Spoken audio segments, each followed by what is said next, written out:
Hello guys, welcome back to another episode. This time I will be reviewing Dawn of War 3 on PC. Hope you guys enjoy this. Dawn of War 3 is kind of a mixture between Dawn of War like the first one and Dawn of War 2. Like it has different qualities from both games, like base building from the first one.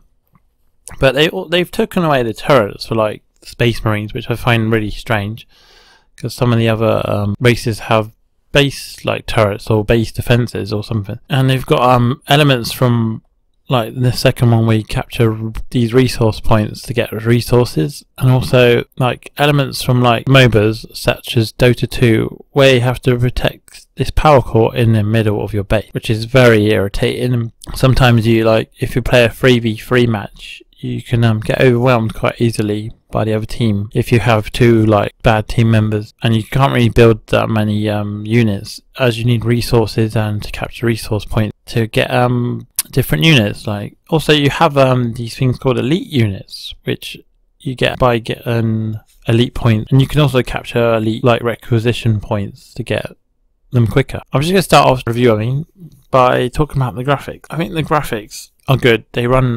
It runs pretty well on my computer. I can run it on Ultra, but they are looking a bit like they look a bit cartoony in just the way they've drawn. I'm not sure what it is. I'm not keen on the graphic, but overall they're pretty good. Here's a little sample of the voice and the music in this game. I hope you guys enjoy this little clip anyway.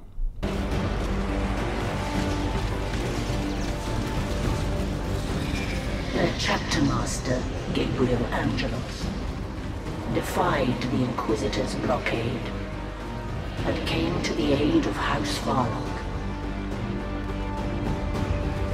Brothers, rise! We have orcs to kill! For the Emperor! The Inquisitor was not pleased.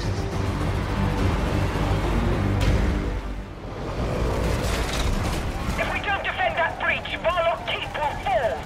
The voice and the music I think are pretty good most of the time. The sound effects and stuff with the game are pretty good. I haven't really heard any music in this game, but the voices are really well done, like the Space Marines, the Eldar, they're all pretty good. Let's talk about the cinematics now. Like the cinematics, they're not that good. It's just kind of like moving pictures and like a voice over the top of it talking about some relic like they're all after. That was my next point, probably the story. Like in a story like this, you kind of get this, you kind of go from the Space Marines to the Eldar to the Orc, and they're all after this relic and all fighting over it, and it's good to see like different points of view. I think the story is like got a good story. It can be a bit linear though. You can only go a certain path unless you got flying unit. And the content is next up. Like the content's good.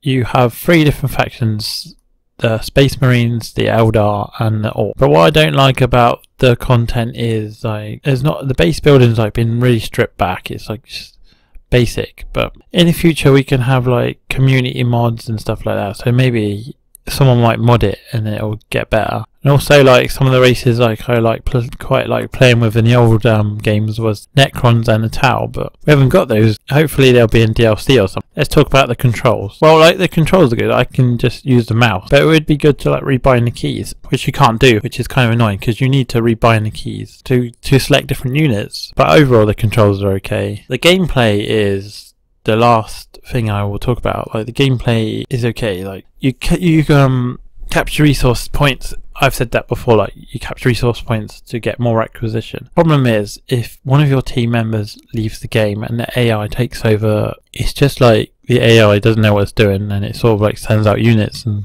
kills itself. I thought the gameplay was good. It's good when you get an elite unit. Say if the team gets 3 elite units, you're pretty much not going to win because they can come in and destroy your base pretty quickly. The last point I'll talk about is my pros about this game are it has really clever uses of MOBA influences. It's got a really good campaign, and it's all the factions feel unique from each other. But my cons are limited number of multiplayer maps. There's not very many of them at the moment. No rebindable keys, and the elite units are overpowered and makes the game unbalanced. My verdict of this game is it's a great RTS. Not without flaws though. The base game is fun, and even more like in the future we could have DLC and mods for this game, so it could potentially turn into a better game in the future with mods from the community. I think my overall score of this game is definitely a 7. It could be a lot improved. It's a good game. It has a good multiplayer and a good story. It's just a few things let it down, like the no rebindable keys and the elite units are really overpowered. There's only a few maps and there's only 3 races at the moment, but overall I like this game. It's good. I wish there was more races and more like base building in this game. Hopefully they'll bring in a mode where you can just build bases or something, because that would be good. Hope you guys enjoyed this review. Please like, subscribe and comment, and see you in my next video. Bye for now.